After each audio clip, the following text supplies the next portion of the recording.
Hey ladies, if you have been here before, you know how I do this. I don't sugarcoat things. I don't waste your time, and I'm going to give you some real information that actually helps you. That's the deal.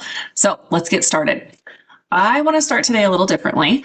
I don't want you thinking about your body right now. I want you thinking about your body 10, maybe 20 years from now. Can you get up off the floor easily? Like without help, without holding onto the couch? Can you carry your groceries from the car to the kitchen without stopping? Can you travel? Hike a little, play with your grandkids on the ground, live without the fear of moving wrong? Because most women don't think about bone health until something happens, right? A fall, a fracture, a diagnosis. And by then, it's not a small problem anymore, right?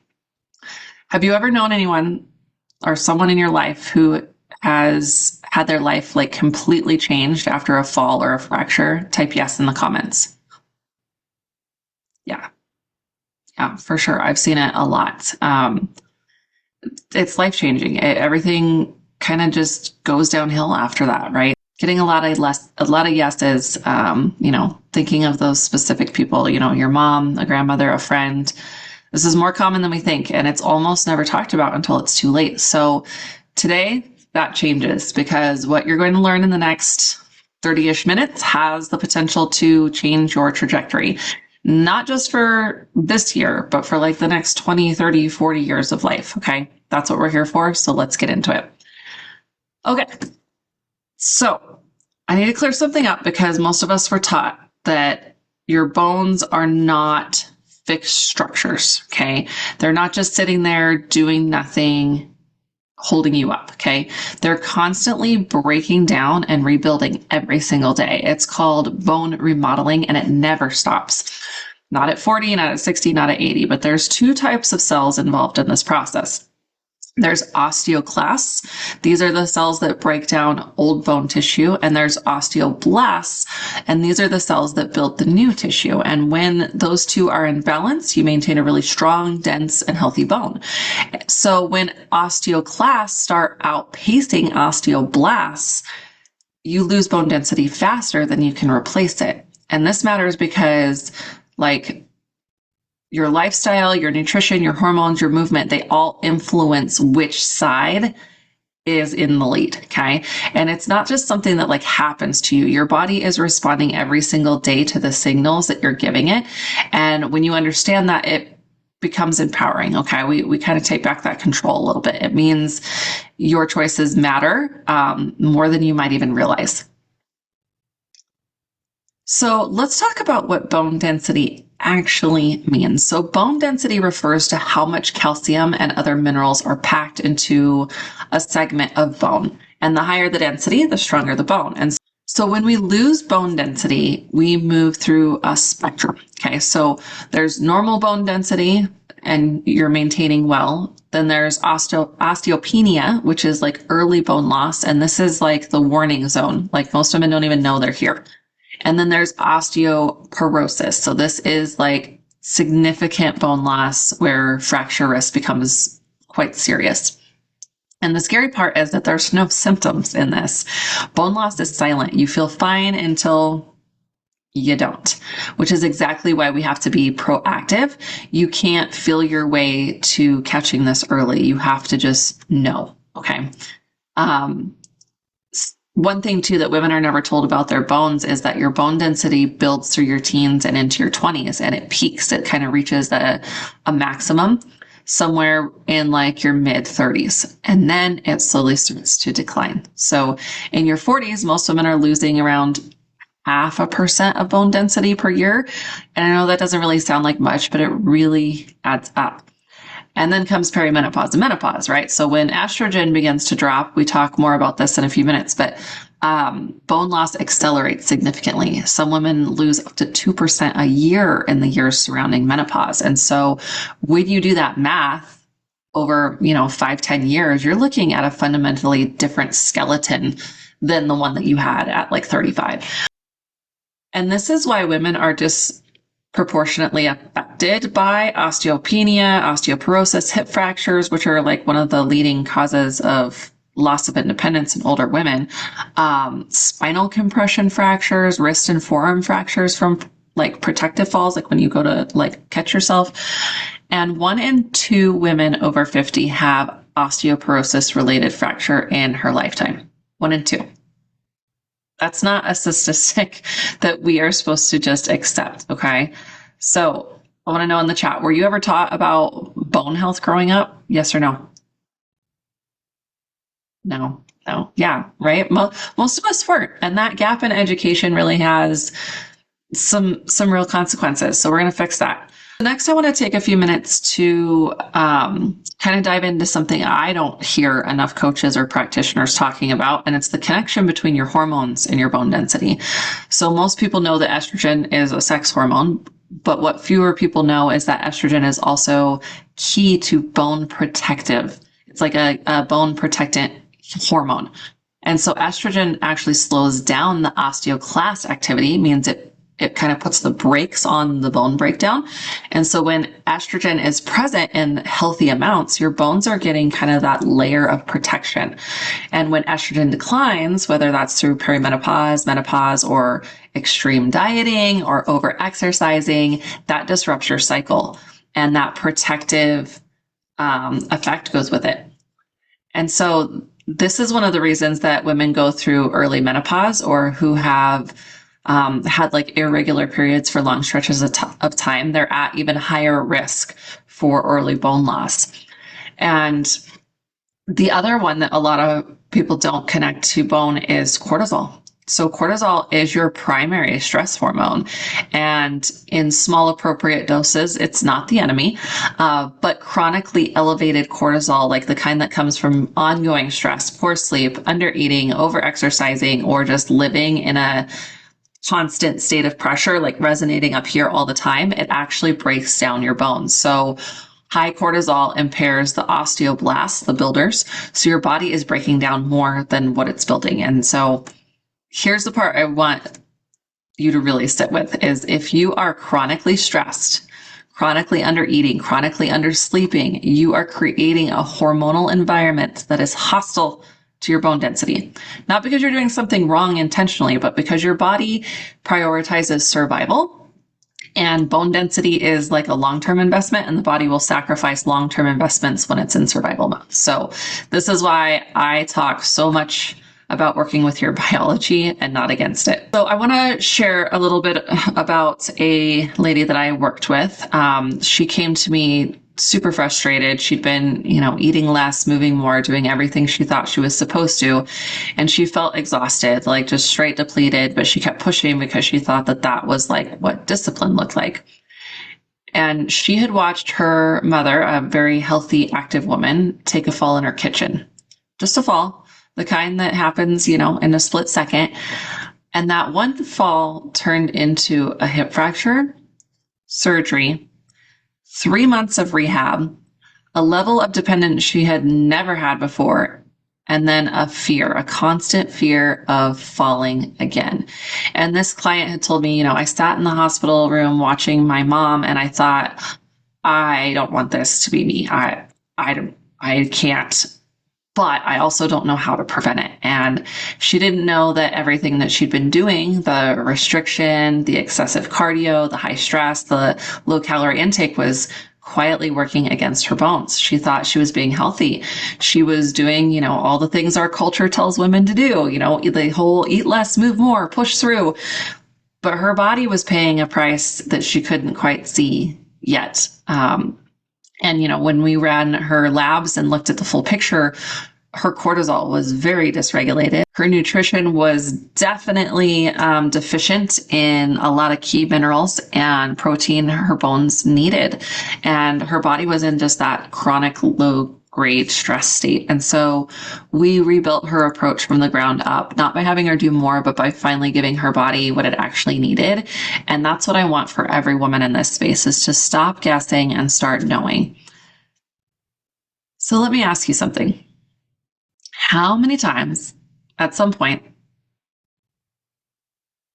have you focused on, eating as little as possible to lose weight, or doing a ton of cardio, or avoiding weights because you didn't want to bulk up, or cutting carbs, cutting fat, cutting calories, or pushing through the exhaustion because, no pain, no gain.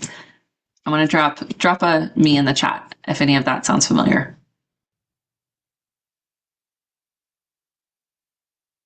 Yeah, me. Yeah. That's what we've been taught, right? That's the culture we grew up in. And on the surface, some of those things sound like discipline. Like they sound like you're doing the work you're supposed to, right? But underneath, like when we look at the biology, a lot of that is doing the exact opposite of what your body needs to stay strong long term. Undereating doesn't just affect your weight, it signals scarcity to the body. And when your body is in that scarcity mode, it starts pulling resources from everywhere it can, including bone. And so chronic cardio without strength training doesn't challenge your bones to adapt. It doesn't give them a reason to get stronger. Avoiding heavy lifting because you're afraid of bulking up, which is really hard to do, ladies. That fear is like robbing your skeleton of one of the most protective stimuli that it has. And I want to say this, with so much compassion because none of us knew. We were working with the information that we had, right? But now you're getting different information and that changes things. And that's a great thing. So also, like, we've been sold a lie, right? Like that cardio is the answer. Cardio is a great way to support your cardiovascular system. It's great for mood, your brain health, for blood sugar regulation. Like, I'm not telling you not to do cardio, but when it comes to bone health, cardio alone is just not enough. Bones follow a principle called Wolff's Law, and the simplified version is that bones respond to load. So when you apply stress to a bone through like a weight-bearing exercise, resistance training, impact, the bone responds by laying down more mineral density and it literally gets stronger. So when you don't apply that kind of stress, the bone has no reason to adapt and it slowly weakens. And this is why astronauts who are like weightless in space, they come back with significant bone loss after just a few months because the signal to maintain that bone density disappears. And that's exactly why strength training is not optional anymore, ladies, especially for you women in perimenopause, menopause. Research is consistently showing that resistance training, even impact activities like walking, dancing, or light jumping can maintain, and in some cases, even improve bone density even after menopause. Now, I'm not talking about becoming a power lifter. Not talking about doing anything extreme. I'm talking about progressive resistance training 2 to 3 times a week. Movements that challenge your major muscle groups. Weight-bearing activities that put load on your spine and your hips, which are like your most fracture vulnerable areas, and gradually increasing the challenge over time so that your bones keep getting the signal. And so the key word here is progressive because your body is really good at adapting. And once it adapts, you have to keep kind of nudging it forward. So simple, sustainable, no extreme, but necessary. Okay, so movement is one side of the equation, but what you eat is equally as important. And honestly, it's where I see the most damage. I want to start here. So your bones, they need fuel. So when you are chronically under eating, when you're running a massive calorie deficit, restricting food groups, cycling through these extreme diets, your body doesn't have the resources that it needs to maintain that bone density. Think of it this way. So your body has like a priority list. Okay. Keep your heart beating, top of the list. Okay. Keep your brain functioning. Yeah. Right up at the top. Maintaining your bone density. It's important, but it's not survival critical in the short term. And so when resources are scarce, bones kind of take the back seat of that. Chronic restriction doesn't just keep you lean. It can quietly thin your bones. And most people know that protein builds muscle, but fewer people know it's also essential for bone. So about 30% of your bone by weight is made up of collagen, a protein. That structural protein matrix is what gives bone, it's like flexibility and resistance to fracture. So when you don't eat enough protein, your body cannot maintain that matrix effectively or efficiently. So for women in perimenopause and beyond, I recommend aiming for at least 100 to 130 grams of protein a day and distributing it across meals throughout the day, not all piled in one. Like, don't consume it in one go. But that's more than a lot of women are eating, Viola. Wouldn't you say? Maybe some of you here, not even close. Hey, it's okay. We got to start somewhere. And again, not asking you to do that overnight, right? Start where you're at, slowly build it up. But ideally, 100 to 130 grams of protein a day is where we want to be. So let's talk a little bit more specifics. So your bones need a whole team of nutrients working together. So first one I want to talk about is calcium. Yes, it matters, but it's not just dairy, okay? The dairy sources could be yogurt, cheese, milk. Some non-dairy sources are things like sardines, canned salmon with the bones, fortified plant milks, leafy greens like bok choy, kale, and even almonds. And then your target for calcium is approximately 1,000 to 1,200 milligrams a day from food first, then supplementation to fill in any gaps. The next micronutrient is vitamin D. So this is the absorption gatekeeper. Without enough vitamin D, your body cannot absorb calcium properly, no matter how much you eat. So most women in perimenopause and beyond are deficient. Almost every single woman that comes into my program is deficient in vitamin D.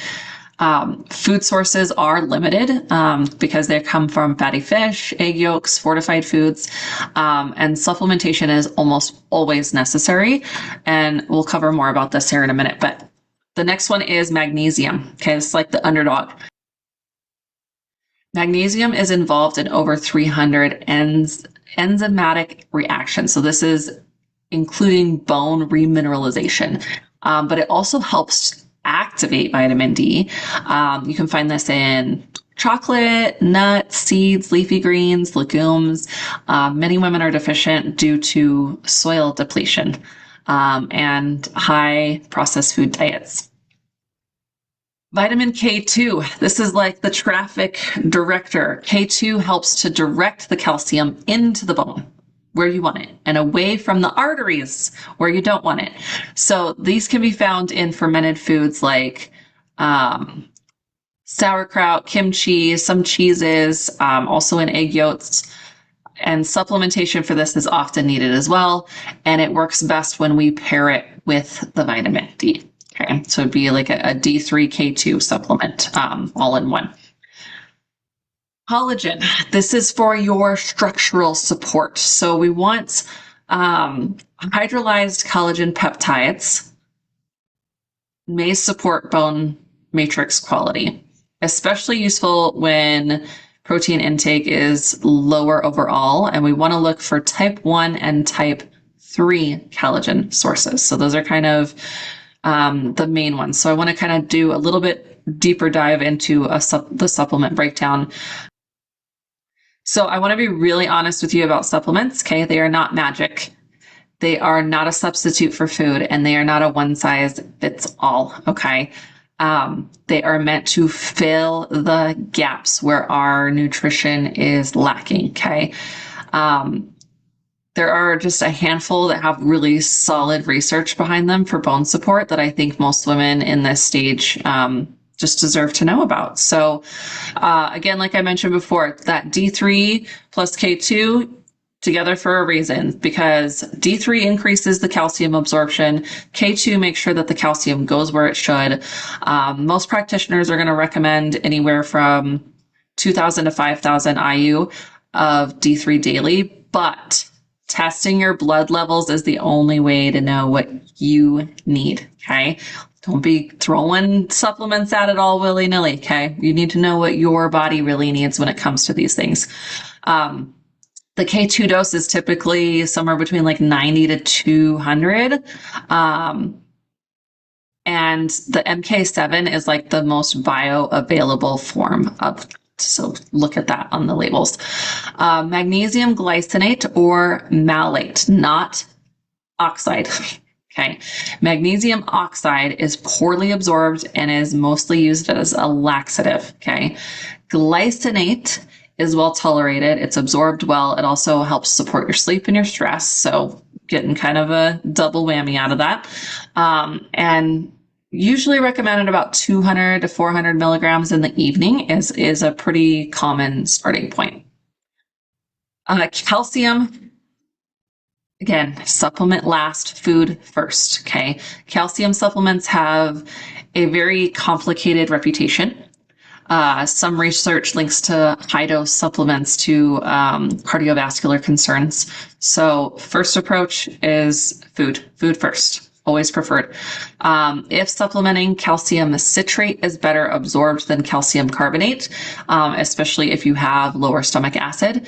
And it's best to take this in divided doses so that your body can absorb about 500 milligrams at a time. So like in the morning, in the evening time. I talked about the collagen peptides. Okay, so these are worth considering. Something, 10 to 15 grams of the hydrolyzed collagen has shown a lot of promise in supporting the bone matrix and joint health.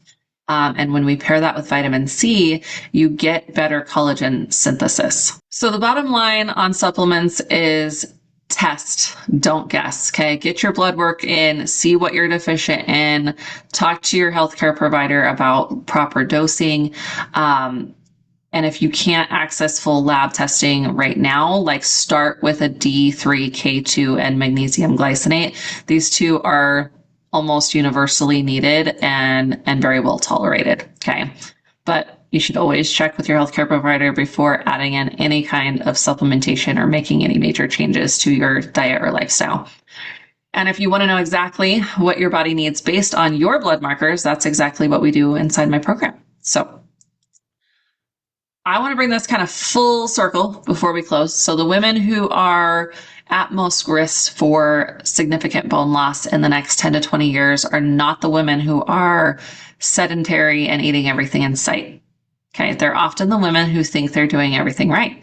The women who are disciplined, who restrict, who do hours of cardio, who don't lift because they're afraid of looking bulky, or who are under chronic stress and undersleeping and running on empty. Those women are quietly creating an internal environment that's depleting their skeleton. And no one's telling them, not their doctor, not their trainer, not the wellness influencer they follow. That's the gap. And that's why I do this work. I don't want you leaving here overwhelmed or scared. I want you leaving with clarity, with direction of what to do next. So here are some things that you can start doing right now. Number one, start loading your body. Okay. If you're not doing any resistance training right now, start even 2 sessions a week. Okay. Body weight counts. If that's where we're starting from, body weight counts. Resistance bands count. Okay. You don't need a gym on day one. Okay. Number 2 is evaluate your protein intake. Okay. Not perfection, but awareness. Are you hitting anywhere close to 100 grams a day? If not, build from there. Okay. Add a serving at breakfast, prioritize it at every meal, and build it up slow in the coming weeks. Number 3 is to fuel enough. If restriction has been your strategy, we need to rethink that. Okay. Your bones are not being served by chronic undereating. Nourishment is not the enemy. Okay. Number 4 is consider your key nutrients, vitamin D, magnesium, K2. These are not luxuries. Okay. Get your levels tested if you can. If you need help with that, reach out. Supplement thoughtfully if you can't. Okay. Number 5, ask yourself the long game question. Is what I'm doing today building the body I want to live in at 65, at 75, at 85? That question is a game changer, so use it. I want to leave you with this. Bone health is not something you fix later. Okay. It is something you build or slowly lose right now, today. Okay. The women who age strong and independent and capable, they didn't wait for a wake-up call. Okay. They got educated. They made the changes. They stopped guessing and they started acting with intention. You are in this room right now, and that already tells me something about you. So let's just not leave with the information. Okay. Let's leave with a commitment. Okay. In the chat, what is one thing that you're going to start paying attention to after today? Drop it in the comments. Protein intake. Yes. Labs. Getting blood work done soon. Okay. Amazing. Protein. Got to get back to strength training. Okay. Well, again, even body weight. It works. Okay.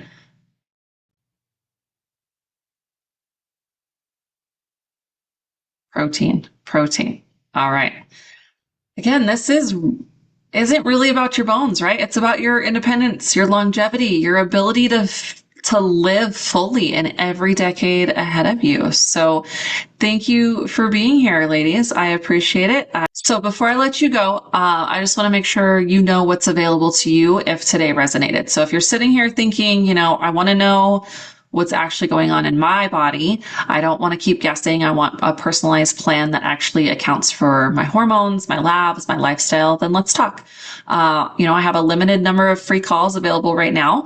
These are totally no pressure sessions. They're just a conversation about where you are, what you want, and whether what I do is a fit for you or not. And so I'll put that link in the comments below, and I'll drop it in the group. But this is the work. This is what changes things, and you deserve to have someone in your corner who actually understands your biology. So book that call, and I will talk to you soon. Make it a great day, ladies.